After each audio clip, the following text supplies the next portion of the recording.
The first and most successful product of Sturm, Ruger & Company was the Standard model, sometimes known as the Mark I.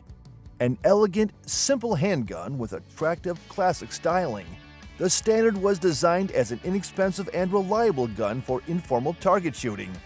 Later became a pretty serious competition rimfire pistol. Back then, in 1949, Bill Ruger could not have known what a phenomenon he'd created. Today, more than 74 years later, the legacy of the Standard is alive and well in the Mark IV. The Mark IV keeps the classic design, sweet shooting characteristics, and general configuration of its ancestor, but improves on it in many ways. But if you've been thinking about getting one of your own, there are definitely some things you need to know before you pull that trigger. Keep watching, and I'll tell you about 7 things I wish I knew earlier about the Mark IV.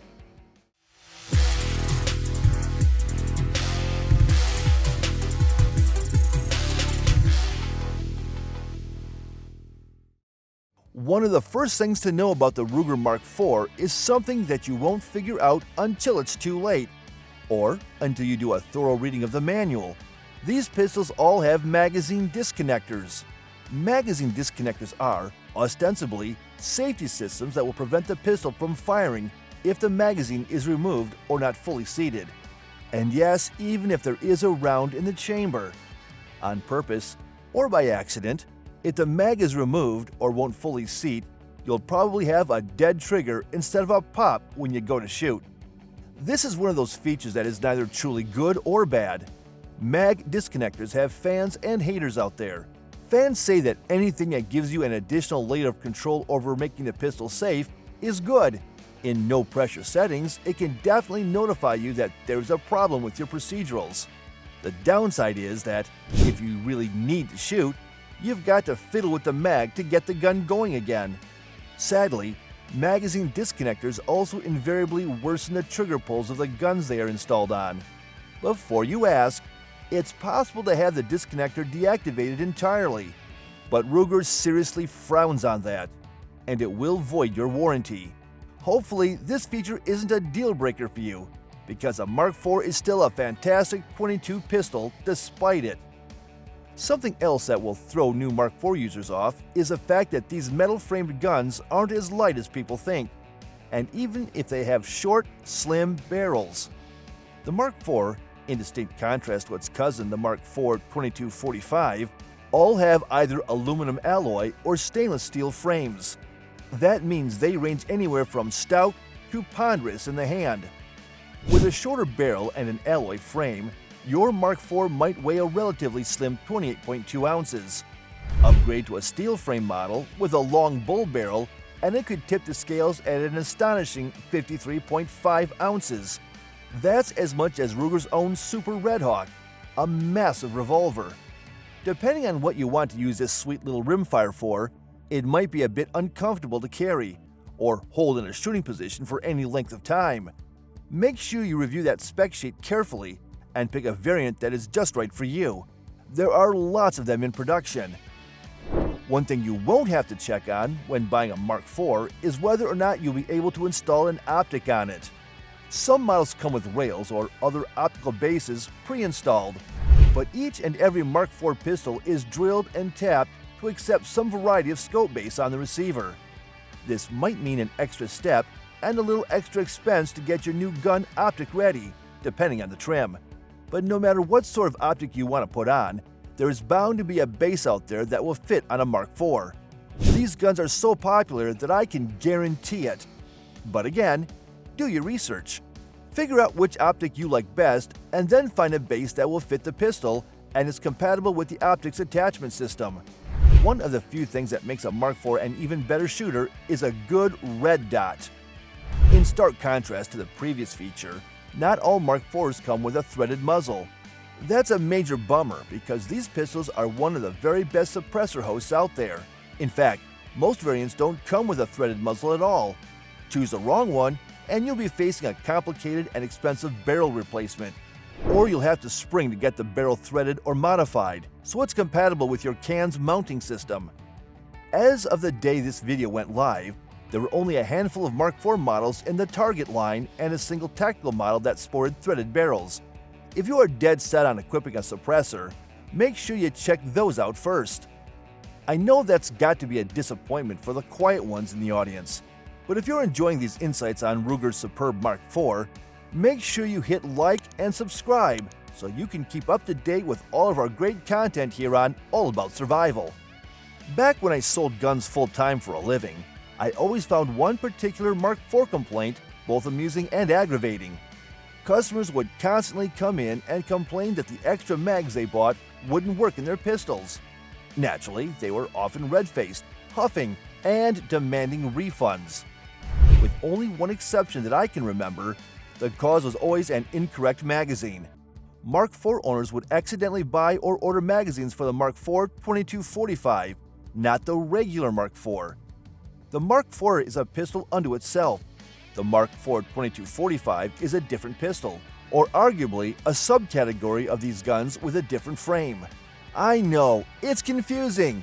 Who is on first? Old joke. Look it up, you young guns. Anyway, it's enough to make you a little crazy when conversing about these guns. But all you need to know is that the 2245 mags of any generation will not function in a Mark IV. No way, no how. Depending on where you buy your mags, you might be out of luck when it comes to an exchange or a refund. Pay close attention when buying those magazines, folks. Everybody in the nation needs to know this about the Mark IV. They are so much easier to disassemble these days compared to previous iterations. I'm telling you, it's such sweet relief, it washes over me like a physical force. Am I just being dramatic? No, I'm really not. The Mark IV we have today flips open for easy disassembly, cleaning, and access to the internals. This is accomplished with the click of a single button located at the rear of the receiver, just below the ears on the bolt. It's so easy, it brings tears to my eyes. Previously, you had to disassemble these guns with an incredibly fiddly levering cam that was installed on the back strap of the grip. That wasn't too terribly difficult at first, but reassembly was difficult enough to bring anybody to the very summit of rage. Bill Ruger might have been a genius when it came to designing good products, but as far as I'm concerned, the blackest mark on his long career was that early disassembly system. Good riddance! And let us all give thanks that the Mark IV is so much simpler to service today. Most shooters who have been in the game for any amount of time are likely already aware that the Mark IV and its predecessors enjoy a reputation for good accuracy. As I said above, they are indeed popular guns for formal and informal target shooting, plinking, and small game hunting. Reputation earned. They are just rock-solid, good-shooting little .22s. But what you probably don't know is how remarkably consistent Mark IVs are with a wide variety of ammunition. This is thanks to the unique design pioneered, on .22s at least, by Bill Ruger. Mark IVs don't have a reciprocating slide. Instead, they have a bolt like a rifle that runs through a raceway inside the receiver. You retract the bolt itself when you charge the pistol. You aren't pulling back on a slide.